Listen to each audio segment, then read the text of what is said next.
Мен Андреас Бейкермін. Мен ЭКК парламенттик ассамблеясынын байкоочулар делегациясынын жетекчиси болом. Ошол жерде Кыргызстанда өткөн мөөнөттөн мурдагы президенттин шайлоосуна катышып көрүп атабыз. Бул жерде ошо шайлоолордун жана референдум боюнча иш-чарага катыштык. Биз ЭККнын чектелген миссиясынын алкагында аткарган ишибиз болду. Биз ошо ЭККнын адам укугу боюнча ошондой эле парламенттик ассамблея боюнча биз иш-чарабызды аткардык. Бул чектелген форматта өттү. Биздин миссияга сизде тутумдук байкоо жүргүзүлдү. Бул жерде биз чектелүү мөөнөттө гана карап турдук. Бул жерде биз мындай иштер жүргүзөбүз. Биз эки баяндамачыны айтабыз. Баяндамачыларыбыз өздөрүнүн баяндамаларын айтышсын. Андан кийин биз суроо жоопко өтөлүк.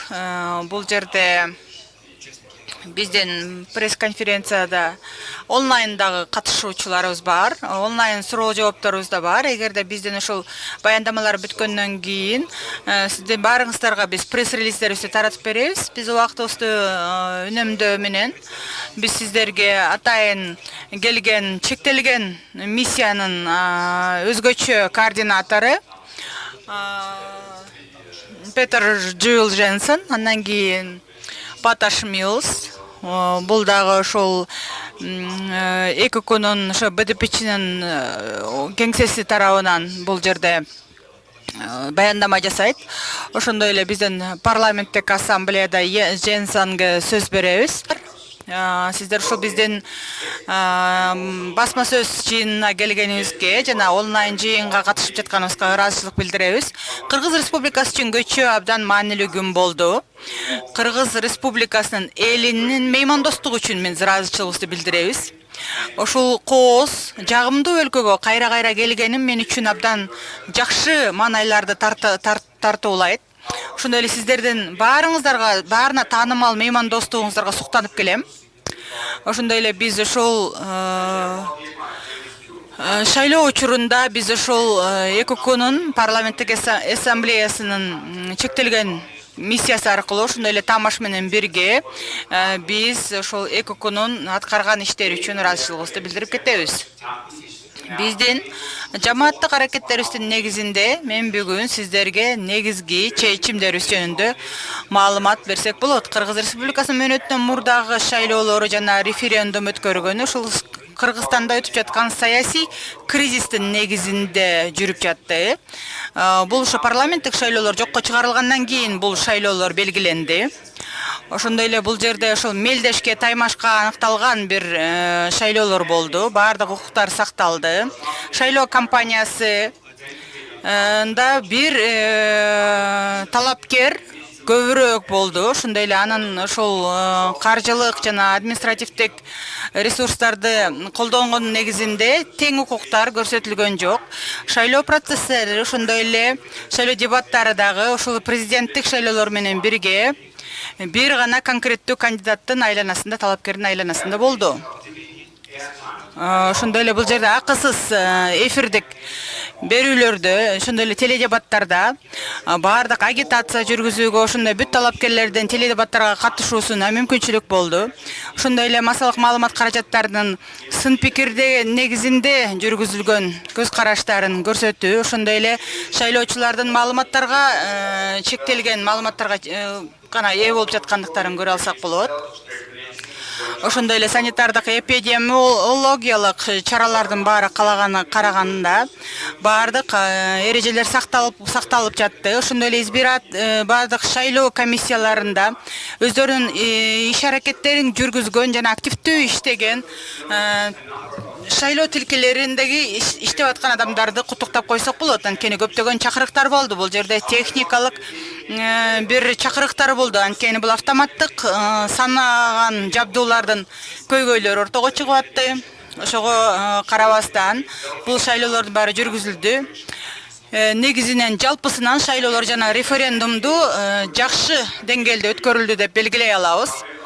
Талапкерлер сөзсүз түрдө өздөрүнүн агитацияларын жана кампанияларын жүргүзүүгө акеле мүмкүнчүлүктөр болду. Бирок бардык эле талапкерлердин каржылык мүмкүнчүлүктөрү жетишкен жок. Булардын баарын карап турсак, булардын компаниясы жогорку деңгээлде болду. Мисалы үчүн Садыр Жапаров талапкердин 54% бүт каржылык маалыматтары кенен бергизилди. Биздин команданы карап турганда биз ушул ошондой эле мамлекеттик кызматтардын өкүлдөрү дагы ушул жолугушууларга барып атты. Садыр Жапаровдун үгүттөө иштерине. Ошондой эле бул жерде ушул башка талапкерлердин жолугушууларына алардын санынын аз болгондугу бул жерде баарына тең бирдей шарттар түзүлбөй жаткандыгынын көрсөткүчү болду. Ошондой эле Кыргыз элине дагы жалпы Кыргыз Республикасында шайлоо процесси жакшы уюштурулду деген деңгээлде айта алабыз. Эгерде Кыргыз Республикасы өзүнүн элинин үмүтүн деңгээлин, үмүтүн ишке ашыруу үчүн аракет кыла турган болсо, анда адилеттүү таймаш жүргүзүлүшү керек болчу.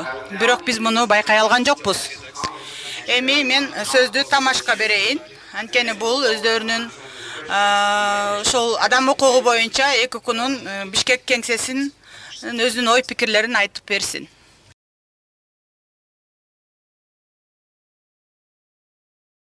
Урматтуу айымдар жана мырзалар, барыңыздарда мына ушундай эл аралык конференцияга жолугуп атканыма кубанычтамын. Жана баарынан мурда белгилеп кое турган нерсе, бул мен биринчи жолу Кыргыз Республикасына келип атам. Мен буга чейин келе алмакмын, бирок ошо убагында келе албай калгам. Бирок ушул жерге биринчи жолу чыгып сөз сүйлөп аткан мен үчүн чоң сыймык.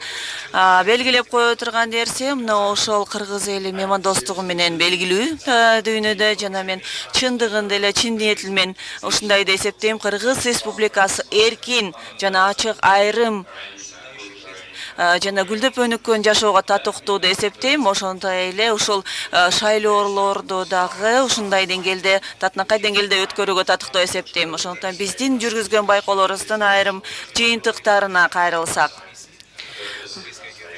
Анын азыркы мезгилде азыр биздин веб-сайтыбызда анын расмий тилиндегиси даяр, жана алар дагы ошол басма сөз жыйынынан кийин анын кыргызча жана орусчасы дагы биз жайгаштырабыз. Кыргыз Республикасынын мыйзамдары демократиялык шайлоону өткөрүүгө мүмкүнчүлүк берет. Белгилүү болгондой парламент өзүнүн ыйгарым укуктарын улантып алышты, жана референдумдун датасындагы конституциялык маселе боюнча тез арада ушул чечимди кабыл алды. Бирок ошол мезгилде жанагы мыйзам чыгаруулардын жол жоболорунан бир аз четтеп, жанагы элдин арасына салбастан туруп өткөрдү. Жана ошол эле мезгилде белгилеп кое турган нерсе, ошол алдыңгыда талапкерлердин алдыңкысы болгон ошол талапкердин катышуусу менен ошол шайлоолор өткөрүлдү. Жана ошол эле мезгилде ошол шайлоолор менен референдумдарды өткөрүү боюнча ушул колдонулган жол жоболор дагы ар түркү жоромолдорго жол ачты десек болот. Негизинен ушул шайлоолор жана референдумду өткөрүү жакшы уюштурулду десек болот. Кыргыз Республикасынын борбордук шайлоо комиссиясы ачык ушул отурумдарды өткөрдү. Аларды түздөн-түз интернет аркылуу ачык укканга мүмкүн болду. Ошол эле мезгилде биз белгилегендей эле бул референдум ошо шайлоо күнү жакшы өткөрүлгөн, бирок ошол эле мезгилде юридикалык жана укуктук айрым бир боштуктарга дагы биз күбө болдук, жана аларга көңүл буруу зарыл. Айталы 3,5 миллиондон ашык шайлоочулардын доошун сатып алуусуна мүмкүнчүлүк бербеш үчүн ошол мыйзамга атайын өзгөртүүлөр киргизилген. Анын ичинде жана белгилүү болгондой номер 2 форманы дагы алып салгандан улам ошол 350 миңге жакын шайлоочулар өздөрүнө шайлоо укугун жүзөгө ашыра албай калышты.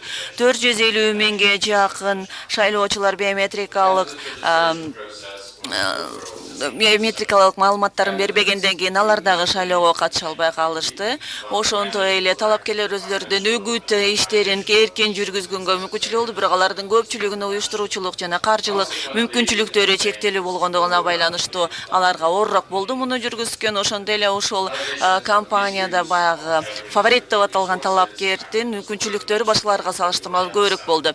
Ошондой эле буга чейин белгилеп кеткендей эле ушул процесстин жүрүшүнө админ ресурс колдонду деген дагы билдирүүлөр болуп атты. Ошондой эле ушул шайлоо ортодо жүргүзүү боюнча мыйзам базасы ушул үгүт иштерин жүргүзүүгө каржылоо маселелерин ачык айкын өткөрүлүшүн талап кылат. Биздин байкоошубузга караганда ушул талапкерлердин арасында баягы өлкөнүн жалпы аймагын камтуу жана ошо ресурстарды жумшоо мүмкүнчүлүгү дагы бирдей эмес экендигин байкадык. Ошондой эле ушул шайлоочулардын маалымдуу өзүнүн тандоосун жасоо үчүн ушул каржылык жактан мүмкүнчүлүктөр айрым талапкерлердин чектелүү болгондон белгилеп коюшубуз керек. Андан тышкары ушул жанагы жала чабуу боюнча айыптоолорду берүүдө абдан чоң суммадагы доо арыздардын берилиши дагы ушул жалпы каамдоо каражаттарында ушул маалыматтарды кенен эркин жарыялоого дагы өзүнчө бир кысым катары кабылданса болот деп эсептейбиз. Андан тышкары ушу журналисттерге карата кол салуулар жана башка коркутуу үркүтүүлөр боюнча дагы тиешелүү чаралардын көрүлбөшү дагы ошол журналисттердин эң эркин чагылдырылышына дагы өзү бөгөт катары болду десек болот. Андан тышкары белгилей турган нерсе мына ошол жанагы редакторлук ушу материалдарды чагылдырууга дагы жолтоо боло турган учурлар болгон фактылар болду. Ошол жоболордун негизинде булардын баарынын натыйжасында көпчүлүк ошо жаңылыктардын топтому ошол саясий жарнама катары өтүп кетти. Ал эми ушундай сыяктуу эле ошака төлөнгөн жарнамалар ошол эң алдыда келаткан жанагы фаворит талапкер тарабынан төлөндү да. Демек ушул шайлоочулар өздөрүнүн талапкерлери жөнүндө ошо тандоону жакшы жасаш үчүн өзүлөрү үчүн ар тараптуу маалымат алганга мүмкүнчүлүгү болбой калды. Шайлоо кампаниясы ушу шайлоо күнүнө чейин өткөрүлгөн шайлоо кампаниясы ошол БШКнын веб-сайтындагы маалыматтарга ылайык ушул буйназан бузуулар туурасында маалыматтар дагы БШКнын сайтында жайгаштырылып атышты. Алардын баарына аларга жооп кайтаруу болду жана айрымдары ошол укук коргоо органдарына жөнөтүлүп атты. Мына ошол эле мезгилде ошо кошумча маалымат боюнча биздин баягы алдын ала жыйынтыктар жөнүндө биздин билдирүүбүздө булардын баардыгы бар жана толугу менен ошол сайттан таанышып алсаңар болот. Ушул басма сөз жыйынынан кийин жана суроолоруңарга жооп бергенге даярбыз. Толкунур Наматбаева, Архангельск пресс. Силердин ушул отчетуңардан кийин ушул шайлоолор эл аралык стандарттарга шайкеш келет жана адилет өттү деп айтсак болобу? Ошол сурооңузга чоң рахмат. Бизге дайыма ушундай суроолорду беришет. Ар бир басма сөз жыйында ушундай суроону беришет. Белгилеп кое тургандай биз көп учурларда абдан ушундай кылып айткандан көп учурда айткыбыз келбечү эле да, ушундай кылып сүйлөмдү түзгөнгөчү. Анткени бул чындыгында эле эл аралык стандарттар жөнүндө сөз кылган мезгилде негизи алар ошол мыйзамдык алкактардын негизинде каралган ченемдер жана биздин өзүбүздүн алдын ала билдирүүбүздө дагы муну белгилеп атабыз. Чындыгында эле мисалы үчүн биз айталы ушул эл аралык стандартка туура келбейт, баягы базалык укуктук ченемдерге деп айта турган эч нерсе жок болот. Албетте ошол эл аралык стандарттардын формалары ар кандай мүнөзгө, алардын айрымдары эл аралык келишимдерге негизделбестен алар сунуштама иретинде колдонуп келишет. Жанагылардын айрымдары сакталган жок, бирок алар эпизоддук мүнөзгө болгон жок да. Мисалы үчүн алардын айрымдары айталы ошол экуга мүчө болгон мамлекеттерге тиешеси бар албетте. Бирок ошол эле учурда мисалы үчүн биз ошо шайлоого даярдануу мезгилинде биз байкалган нерселердин баардыгы биздин алдына билдирүүбүздө баары чагылдырылган. Алардын айрымдарына мен кыскача токтолуп өттүм. Жана биз буга чейин байкагандай эле адамдардын, жарандардын эң негизги базалык ушул эркиндиктери дагы ушул шайлоо процессинин жалпы жүрүшүндө сакталды жана биз мисалы үчүн мына ушулардын сакталышына туура келбейт же сакталган жок деп айта турганда эле эч нерсеси жок болуп атат. 16 беттен турган биздин өзүбүздүн билдирүүбүздүн өзүңүздөр жеке таанышып алсаңыздар болот деп айтып койгум келет. Мен дагы бир белгилеп кое турган нерсе менимче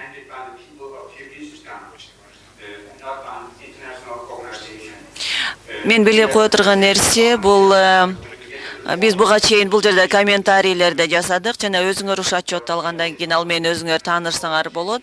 Жана ошол эл аралык уюмдар айтпашы керек, мисалы үчүн ошо Кыргызстандын эли өзү айтышы керек бул адилет өттү же өткөн жокпу деп. Бул кыргыз элинин өзүнүн чечими болушу керек. Дагы бир суроо бар. Турсунбек Акын. Менде мындай бир суроо болуп атат да, Томас Петерге. Суроом бар, урматтуу катышуучулар, ушу миссиянын жетекчиси, мүчөлөрү, азыр силерден биз маалымат алдык да, мындай деп ушул талапкерлердин бири, ушу фавориттин биринин админ ресурс колдонду дегендей айттыңар да. Азыр биз да кечээ белгилүү бир мониторинг жүргүздүк, ушул айрым участкаларга. Могли замечать такие факты. Бирок биз ушундай фактыларды көргөн жокпуз. Силерде кандайдыр бир далилиңер барбы? Ошол административдик ресурс колдонулду деген боюнча кандай маалыматыңар бар? Тактап айта аласыңар ошол туурасында?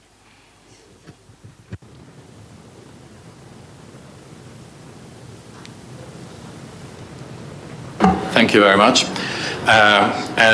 Сурооңузга чоң рахмат. Өзүңөрдүн эсиңерде болгондой биз бир катар билдирүүлөрдү, маалыматтарды алдык дедик. Анткени ошол эле учурда алар ар кандай булактардан келип түшкөн бизде мындай маалымат. Анын ичинде бизден узак мөөнөттө иштеп аткан биздин байкоочуларыбыз, ушул башка талапкерлерди тарабынан, алардын тарапташтарынан, бейөкмөт уюмдарынан ушундай маалыматтарды алышты. Алар ошо башкаларда жана региондо иштегендерден. Демек, алардын көпчүлүгү чындыгында эле алардын айткандай ишинсе болот деп ойлойбуз. Анткени алар кызыктар болгон тараптардан келген жок. Бизге түшүп аткан ошол маалыматтарчы.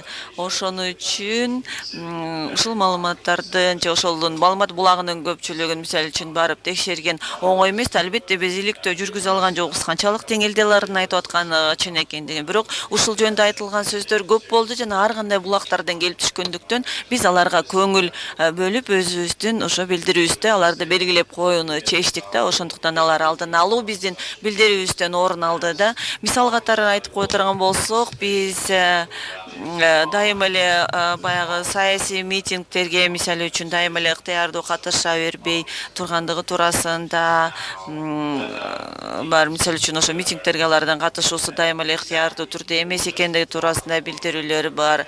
Жана аларга мисалы үчүн барып катышкыла деп айтылганбы, айтылган эмеспи, муну чындап далилдөө мүмкүн эмес. Бирок ошол эле учурда ушул туурасында бизге ушул тууралуу маалыматтар абдан көп санда жана ар кандай булактардан келип түшкөндүктөн улам мен дагы бир жолу белгилеп коеюн. Биз азыр укуктук чечим чыгарып аткан жокпуз. Муну ушул өлкөнүн бийликтери өзү ушундай чечим чыгарыш керек. Бирок бул маалыматты биз ар кандай булактардан алып аттык.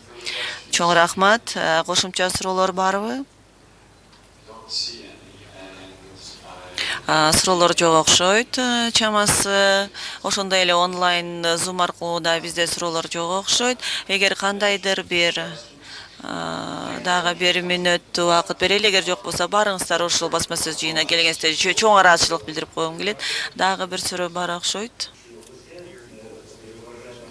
Биз чоң ыраазычылык билдирип коюбуз келет. Ошо ЕКОнун миссиясынын өкүлдөрүнө келип, ошол пандемиянын шартына карабастан мына ушундай жардам көрсөткөнүңөрдө чоң ыраазычылык билдирип койгум келет. Ошондуктан биз силерге чоң ыраазычылык айтып койгум келет. Балким мен Кыргызстандын коомчулугунун атынан силерге ушул ыраазычылыкты билдирип койгум келет. Мен бир кичинекей суроо берип коеюн дедим элем. Биз да кечээ өзүбүз мониторинг жүргүздүк, байкоо жүргүздүк жана ошол биз болгон ошол Чүй облусунда жана Бишкектеги 7 участкалы шайлоо участкасынын баарында биз 2 гана талапкердин көбүнчө бар экендигин билдик. Анткени ушул жерлерде ушул экөөнүн Сегизбаев менен Жапаровдун гана байкоочулары бар экен да. Ошол шайлоо участкаларына башкаларыныкы жок экен, калган 15 талапкер. Эмне үчүн алар ушул участкаларга өздөрүнүн байкоочуларын көрсөтө алган жок. Эгер алардын ресурсу жок болсо жок дегенде алар ошо байкоочулардын келишине жардам берсе болмок да. Ошондо балким кандайдыр бир мыйзам бузуулар болгонго баарын байкап ошолорду жазып алганга мүмкүнчүлүк болор эле балким. Чоң рахмат. Any comments relating?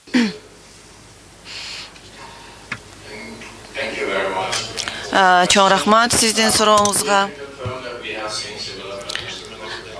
Биз чындыгында эле ушуга окшогон нерселер болгондугунан байкадык десек болот. Айталы ошол эки талапкердин көбүрөөк ушул шайлоо участкаларында көбүрөөк жергиликтүү байкоочулары болду. Эки талапкерден бирок ошол эле учурда ушул байкоочулар дагы байк уюштуруучулук ресурсунун катарына кирет. Бул үчүн дагы белгилүү бир иш аткарыш керек болот. Айталы айрым талапкерлердин өзлөрүнүн байкоочуларын ошо шайлоо участкаларына аз байкоочулары болгонуна биз бул суроого жооп бере албайбыз да. Анткени бирок биз дагы ушундай көрүнүштөр болгондугун байкадык. Кээ бир жерлерде байкоочулары бар, кээ азыраак, кээ көбүрөөк, кээ жерлерде таптакыр эле байкоочуларын жибербегендер дагы болду. Ошол эле учурда даттануулардын саны айталы кандайдыр бир деңгээлде алар жанагы ошол байкоочулардын саны канча болгондугуна байланышкан деле жокко деп ойлойбуз да. Бирок ошол кандай даттоону келип түшсө дагы баары бир алар менен иштеген адамдар болду. Ошол добуш берген күнгө чейин дагы байкоо жүргүзүлүп аткан мезгилде дагы мыйзам бузуулар туурасында билдирүүлөр, маалыматтар, даттануулар болду. Бирок ошентсе да биз дагы ошо сиз байкаган нерсени дагы биз да байкадык. Чоң рахмат. Абдан оор болду ошо кыска мөөнөттө байкоочулар үчүн бардык маселелерди камтып, аларга көңүл бурганга, зарыл болгон маалыматтын баарын ээ бөлүү албетте абдан татаал. Бирок тажрыйбалуу байкоочу катары мен айтып кетким келет. Буга чейин мен 15 ушундай миссиядан мүчөсү болуп катыштым. Чындыгында эле белгилеп кое турган нерсе ошол абдан кызыгып өздөрүнүн маалыматы менен бөлүшкүсү келген байкоочулар да азыраак болду окшойт. Ошондой эле байкоочу катары жаш адамдар катышты. Жана алар дагы өзүнүн өлкөсү үчүн жакшы нерселерди каалай тургандыгын айтып, ушул ишке дити менен катышты. Бул да мага чоң таасир берди. Ошондой эле өзүбүздүн ошол отчетторубузда, комментарийлерибизде бул туурасында маалымат алсаңар болот. Бирок ошол байкоочу катары өзлөрүнүн жеке пикири бар болгон ушундай байкоочулардын болушунун өзү Кыргызстандын келечеги кең экенин билдирип турат деп ойлойм. Ошондуктан силерде азыр жакшы бир пайдубалды куруп алып турсуңар.